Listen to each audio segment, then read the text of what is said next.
how I'm exploring teaching as a career change, and also the progress that I've made and kind of the latest update in this journey. So typically I do go through current, what I had planned to do, what was accomplished, and what are my next steps. And I think that this is going to be a bit of a shift again. But I think on any journey, we're always learning more about ourselves and learning where that takes us. So there was a bit of a gap. So I did my first project, which is the first four sprints of this year. And I rebranded and changed from ever-evolving skills to Evo skills, alongside with a potential partner that didn't really work out, but it was fun to also just have someone else's input. So I'd finished project one, which is all about redesigning, and my plan was to come back in the second quarter and start my second project and really trying to grow. So in the meantime, just to bridge the gap, I did take some family vacations. So I took some time off. We got to go as a family for the first time to England. Here are just some pictures. We got to see Stonehenge, London, and this is including my parents and my sons. We also stopped by Paris as well and this is all during their spring break. And then my husband and I afterwards also took just the two of us, a trip to DC to see the cherry blossoms. We were able to catch it at peak bloom, which was amazing. It was just beautiful. So highly recommend going there for that. So it was a really fruitful kind of break, I would say. Some time to recover, but also I'll share later what else I did in that month of basically March and April. So originally where I left off was that I wanted to come back with a new Q2 project plan, which I did, and then also deciding and narrowing down on a niche. Now, what I did not get to, you'll see in progress, is so I've been releasing a self-management series, which is one of the meta skills in my meta skills framework that has been free. It's been out there. Part one is out there. And the original plan was to onboard a social media manager and also just develop a newsletter template. That did not happen. Of course, twist of fate, social media manager did not onboard and did not commit. And I think as an entrepreneur, that's always a surprise, or especially with people and trying different things. And so, but that's okay. And then the newsletter template, because there are really no subscribers, or I didn't see a need to develop one yet. So this is how my normal sprint would look like. It's still under 2 weeks. You'll notice a shift. I was originally planning to come back by the 16th. And there was a bit of doubt, or maybe not doubt, but maybe I was dragging my feet a little bit and a bit of reluctance in coming out. Usually I'm pretty excited and kind of energized by kind of doing these things and sharing my journey, but I was a bit hesitant, which was also interesting. And I had to reflect on that a little bit. So now I kind of pushed it one sprint back in terms of timing and started on the mid-April instead. So now we're at the end of April as my first sprint. So this is the original plan. And like I said, I did build a Q2 plan. I wanted to build consistency in posting and consistency in creating content and then driving a following. However, I will say I woke up this morning and decided to take another shift, mainly because I started listening to how I was feeling about all this. But before that, I'll kind of share some other things I kind of discover a little bit more about my journey and my career journey, especially in the corporate world. So I did, as I was doing Q2 planning, I was like, you know what? I know I needed to narrow down my niche a little bit more so I could target a smaller audience and be more specific. And that has always been the research I've done, or most of the suggestions when they start, right? You want to narrow down, you want to be very specific. And I was really struggling with that since last year and even the beginning of this year, because my passion has been, and the driving force has been the topic of meta skills. And that topic is generally broad just by nature, because meta skills are the skills that help us develop other skills. So that topic itself is broad. On top of that, a lot of people, when they hear the word meta, they think of Facebook. So people weren't understanding what meta skills were. But nevertheless, I still started Evil Skills and Skills Development. And as I was brainstorming and planning for kind of my second project of the year, I really felt like, hey, this really resonates with me, career changers. I put this, our career doesn't define us or our past, we define our own past. So just to share a little bit about my kind of career and how it's morphing and things like that. So out of college, I started off actually as an external auditor. I had a major in management information systems. So even though it's a business degree, it's a little bit more techy. So I started off as a IT auditor. I would say right off the bat, I didn't think it was a good fit for me. So shortly, within a year or two, I transitioned to the consulting, or at that time, specifically in information management, data management, which is kind of the birthing or kind of the precursor to now our AI boom and all that, right? So back then it was more like data analytics, maybe we'll sprinkle the word machine learning in there or models and things like that. But I started off totally transitioned to a report developer, started on the bottom again because I already entered it as an entry level, start back in entry level, um, and then worked kind of my journey all the way to a leader of data and analytics. So I would say for my career path as an analytics leader, I worked all the way to like a head of data and analytics. And I knew if it would have been a very lucrative career had I just stayed in that and also kind of kept kind of pursuing that path. But I think along this time, I would always volunteer and really had a bit of passion for teaching or learning and development. In fact, in 2021, I transitioned, even though I was pretty, I would say, pretty high up in the ladder for a data analytics career. I switched over to talent development, which really I had no background in, but very thankful that my prior company believed, just based on the special projects that I did, that I could take on this role. And to be quite honest, I really liked it and enjoyed it. I had to learn a lot on my own. It wasn't like they sent me to like talent framework training or anything like that. I researched myself and using meta skills, which now I know that that's what I'm pretty strong in. And that enabled me to take a lot of my transferable skill set and really develop early talent program, building a pipeline. I'd never done that. Like, how does that work? I knew the process, the high level, just because of just recruiting and being at large companies, starting from internships to analyst programs. I've seen it, but actually trying to build one for a department. Not only that, I got to build responsible for learning and development for the department as well. How do you do continue education? What are the competency models that we have?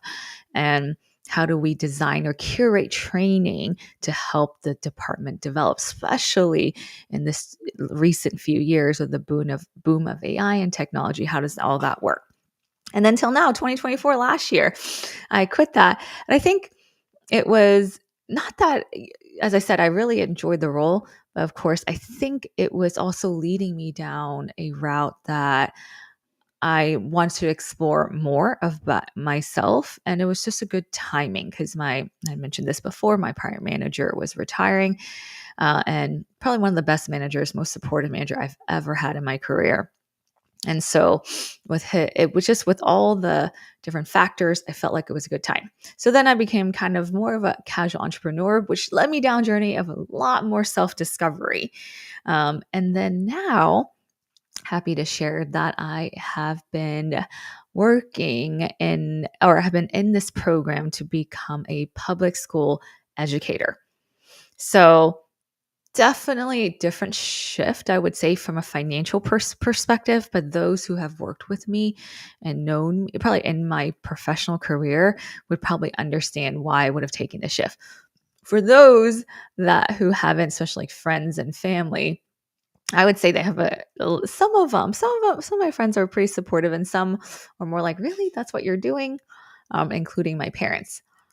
So I share that because I would always encourage anyone to find your fit. And even throughout my career, if I was mentoring others or staff, I would say, hey, I will not hesitate to tell someone that, hey, I don't know if this is really the best fit for you. Are you sure this is what, even if they're doing well? I just think that alignment is key. What I had not known is that how misaligned, maybe I was a bit misaligned, and maybe I was wishing it upon others and trying to help others find it when deep down I needed to find it for myself as well. And along this journey, I would say it's definitely not easy to redefine ourselves, right? So even as I switch between careers, people will look at you. Our world and our current career structure is kind of narrow. We want to fit people in boxes, right? We want to fit people. Hey, your experience is in analytics. I'm gonna I'm going to find you out, especially recruiters and all, and say, hey, do you want this developer job? Do you want this? And that's what generally happens, right? They're like, okay, they have X number of years in this career. That means they're going to be good. And I always don't think that. I think years do help, obviously, for a good reason. But now technology is changing so fast. Sometimes it can be a hindrance, right? Just because sometimes some of us are stuck in the old, like prior ways of doing things where there could be easier. And I think it takes those who are open minded, especially those that are more seasoned like myself, to be able to adapt because it is changing fast out there. And so when I'm like, this is a really interesting journey to get here because I was hesitant to accept when I got um, the congratulatory letter to enter this certification program for teaching. And I was hesitant, but I wasn't sure why. I still went through with it because I was like, well, it's already there. Let me just move forward with it. And then when I did my first observation, so back in March in that break, just last month, within the first week, it felt so right.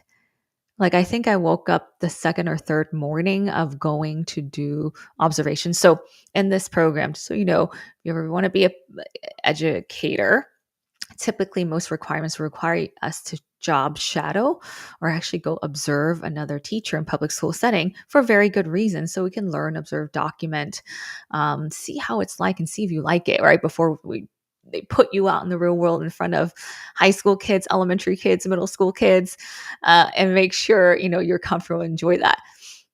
So I think by the second or third day, I would realize in the morning, and I think I woke up in tears, realizing and thinking, why did it take me so long to get here? And a lot of it, I think, has to do with external input, right? My parents, it's very interesting as I'm going down this actually. My parents never really supported, I would say, a teaching career, probably from a financial perspective, even though I think at an early age, I knew that's what I wanted to be. And and then eh, friends as well, right? Some friends or even family, especially family, actually, I would say in my past, my family, like, don't go teaching. You can't make money doing that. And I find it even more fascinating just because Asian culture, and I'll speak a bit about just at least in my upbringing, I feel like they teach us a lot of respect to teachers. But when you want to say to become a teacher, I don't, it's very discouraging. Most people are like, why are you doing this? No, don't do that. I'm going to guess that it has a lot to do with security. And a lot of my family, kind of the generation prior, is coming from the Vietnam War and war refugees. So security is a big thing. And they think teaching is not a good enough career to secure a comfortable living, is going to be my guess. But even now, there are some of my, especially I would say some of my Asian friends are like, are you sure that's what you want to do? And there's this really, really kind of negative, I would say, reputation for teaching, even though we respect it. It's positive that we should respect our teachers, but negative in a way that as a career, it's not good. So very fascinating as I'm kind of observing all this. And hence, I think that's why it took me so long to get here, or one of the reason, or several of the reasons that I did, because people around me wasn't that supportive. And if I had enough self-acceptance or practicing self-compassion at a younger age, probably I could have and done that. But even then I got to experience that in my career. I would volunteer for that. I would volunteer to teach junior achievement at school if the opportunity and the schedule aligns. I would volunteer to be mentors. I would volunteer to develop training curriculum. So I always was in, I think, internally, and I knew and I wanted to express it, but I think the social pressure and everything around me kind of prevented me in doing so earlier. But if you're also on your own journey of career changing, I say don't give up, and no, be very aware and self-aware that people will give you input, good or bad, right? There's some people that tell me, it's like, oh, that's such a good fit for you, right? I'm telling a teacher. And there's some, they're asking me, are you sure that won't pay the bills? Or um through the same or is this really what you want to do? The worst one has to come from my husband because he's really threatened by security compared, especially with the pay difference between what I was doing before and what teaching will bring. He said, I really remember this because he's like, teaching's not a real career. And it's these comments, I think, especially when I'm younger, when I was younger, a bit more vulnerable, that really drives anyone, I think, myself included, away from what we want to do and who we want to be. So I encourage you, if you're thinking about career changing because you know that deep down that you want something different, to really go, well, for try and go for it, but also learn. I think self-compassion and self-discovery is how I'm able to get here to this day and confidently do that. So even before I kind of knew this, right? So the first quarter or so, I developed 7 episodes. And what I really enjoyed about this whole process is I love breaking things down, explaining it in a different way in hopes that it's easier to understand. That for me is a very creative outlet.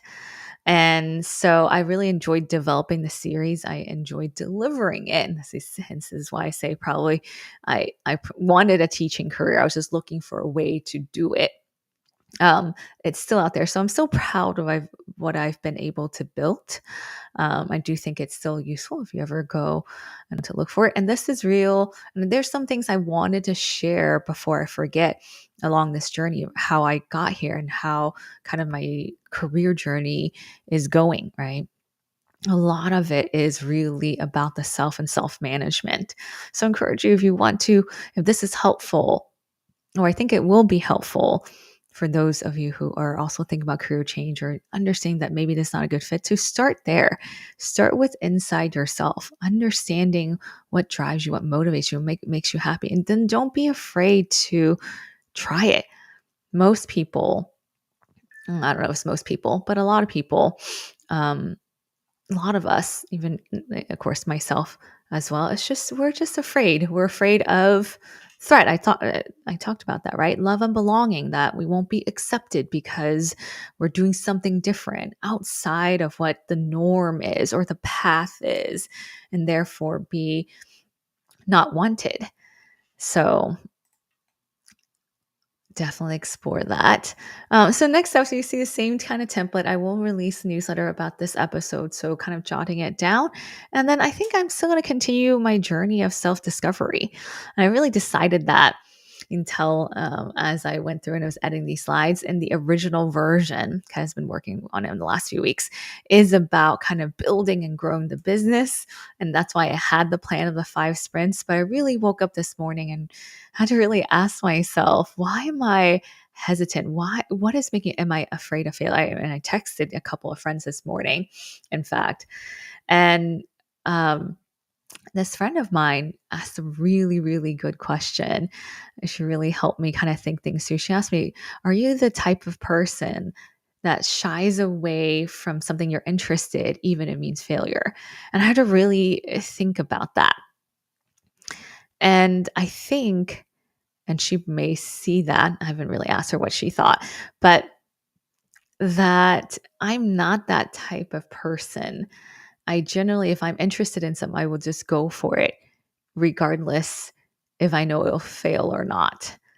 Um, just because I think we can make anything happen. or we can accomplish anything if we really, really try and just doesn't give up.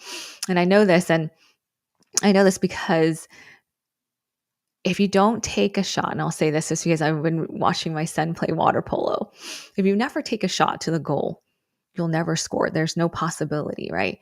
If you take a shot and you miss, that's okay. Just by taking a shot, you've increased your chance. You've given yourself an opportunity, and then you just learn from that.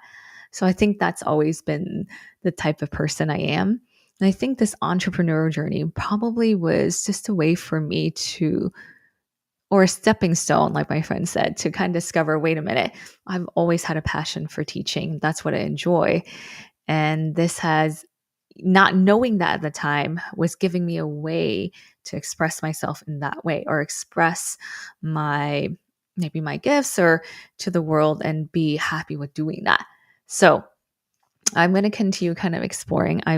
Probably will not post for a little bit, just because the process, if you ever tried, of posting is pretty dreadful. I don't mind creating this type of video and doing this, and I'm getting more comfortable with it just because it's familiar. And this to me is a bit more like knowledge sharing and teaching, or at least that's what I tell my mind. Um, but the whole like getting in the habit, scheduling content daily, and just trying to get it out there is dreadful. And I've talked to other business owners, and they feel the same way. And so it's interesting. Um, I feel like I just, I don't really enjoy that process of it, because I enjoy the teaching part.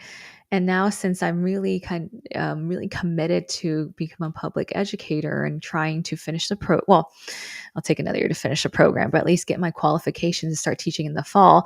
That's what I'm focused on right now. And I'm really genuinely excited about it, regardless of pay, regardless that I'm starting from scratch, starting my career all over again. There is a sense of just fulfillment, I would say, that I was meant to try to do that. So I want to thank you for those who have been following our journey, and I share this one quote in case you're also thinking about changing or doing something for yourself, like really deep within yourself and fulfilling it. So this is a quote from Mark Twain. 20 years from now, you will be more disappointed by the things you didn't do than by the ones you did do. So throw off the bowline, sail away from the safe harbor, cash the trade winds in your sails, explore, dream, and discover. So I'm still here and available. If you are one of those, or want to, or too afraid, reach out. You can easily schedule an appointment with me if you'd like to just bounce ideas, or you want to ask for opinion, or I'm happy to share what I've learned about myself, share any resources that I've learned about across my journey. But the best hope I want for you is hope everybody gets an opportunity and have the courage, or be brave enough to go listen to from within and find something you enjoy doing, rather than just being feeling stuck, or feeling like this is not the path for you. There are other ways, and there are a lot of resources, and more than ever, it is more accepting, I think, to be yourself. So thank you for following along. Feel free to comment, or any questions, let me know. I'm here.